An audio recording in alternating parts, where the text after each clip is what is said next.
Hi, I'm Renee Hiatt of American Quilter Society, and I have the great pleasure of interviewing Karen K. Buckley in front of her Color Splash Garden quilt, and it took first place here at AQS Lancaster in the category 2, which is movable machine. So Karen, we all know you for your applique and your scissors. Thank you. I love them. I own every color. Me too. But this quilt, not only did you applique it, you designed it, you appliqued it, but you also long-armed it. I did. And so tell me how that came about.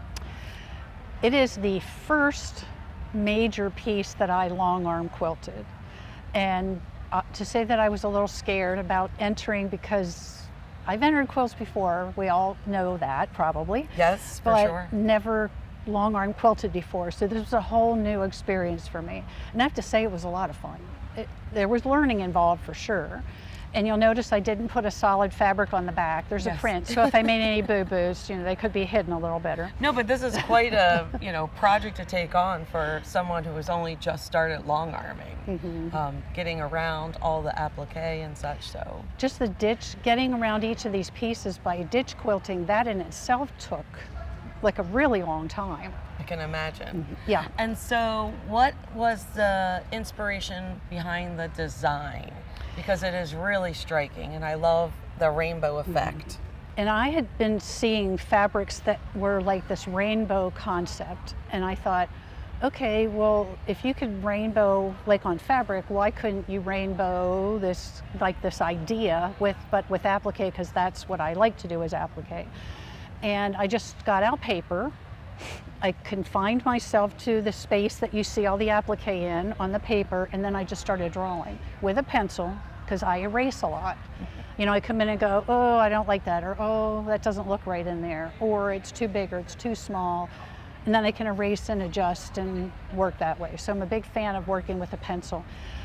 I know there's a lot of people that work on computers, and I don't have a problem if that's your thing, but it would take me longer to learn how to do that than for me to just get out my paper and pencil. And to doodle. Yep. Yes. Well, it is absolutely stunning. I also like the effect of having the green, different, the frog, the butterfly, the snail down below. Right. All consistent throughout. So what was your thought behind that? I wanted some of these insects that I was putting in here to stand out a little bit more. I drew them in, but then I kept thinking, well, if I did purple insect in the purple, you just wouldn't see it. And so I thought if I could find a fabric, and I never made a final decision on those until after all the other applique work was down.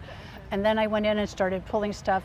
I have a bit of a fabric library and just started pulling things till I finally got it that I would just lay little pieces of fabric out, and I thought, okay, that these combinations of what I'm doing was standing out enough that it made me happy.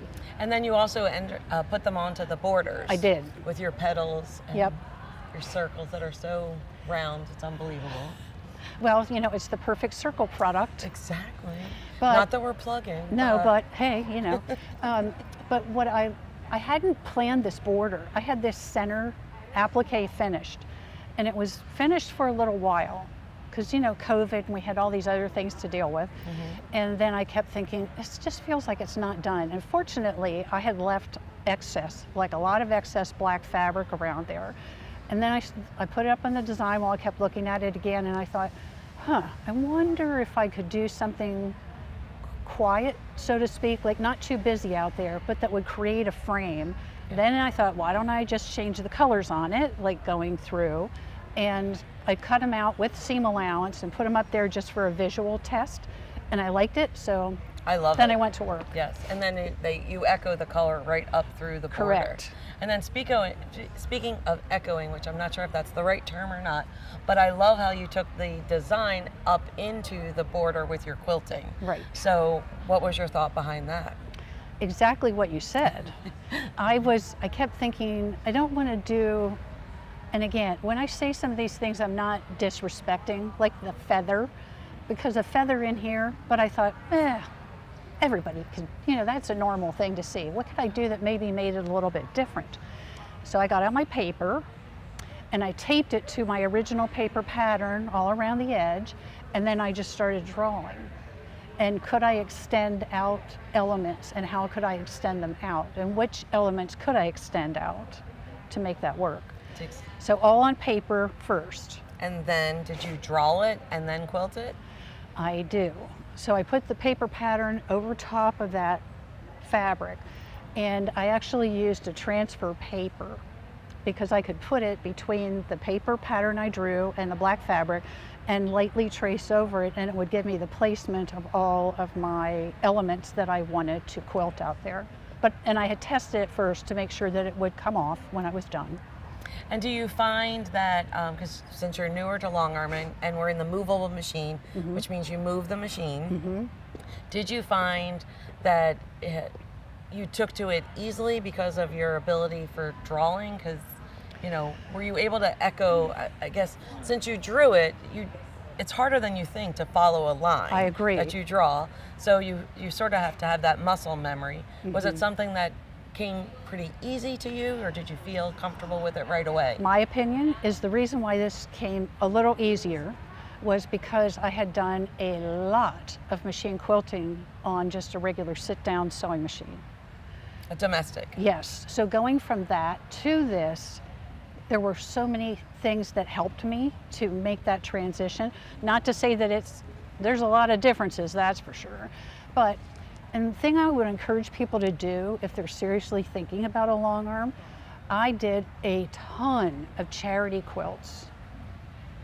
That's great. Like a lot for my guild, because I kept thinking... As practice. Yeah, because I was new and trying to get the feel of the machine and moving it and working with rulers or not working with rulers and, you know, all those steps.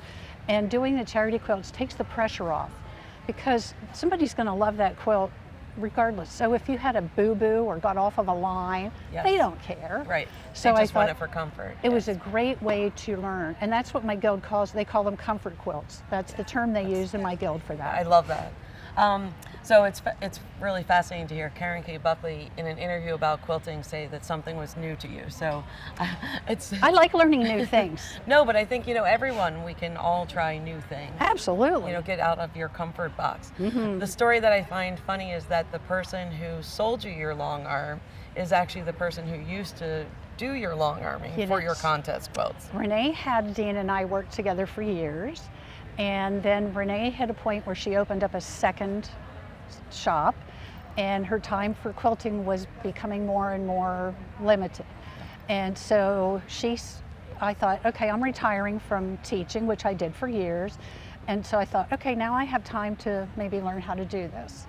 And so Renee sold me my machine. She spent some time, not a lot, but, you know, a little bit of time once the machine was set up.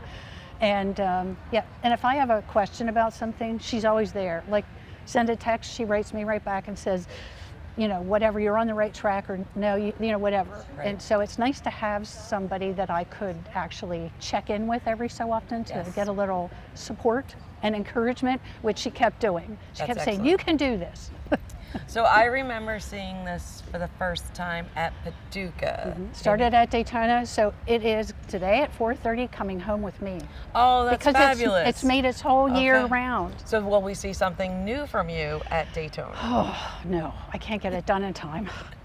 It's very involved and I'm working on it, but it's been this quilt for me. It's been a challenge. It's a long process because I made a decision to do something that is taking me a lot of time at the long arm. I'm sure it'll be worth it though. Yeah, anyway, so I can only do like 2 hours of quilting a day. My back, just because of what I'm doing, it's very intense. And so then I won't put pressure on you, but I look forward to seeing it. You'll see it eventually. Excellent. Well, I can't wait.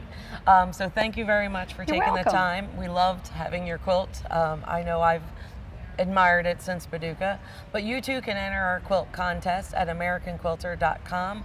Our 2025 contest is now open.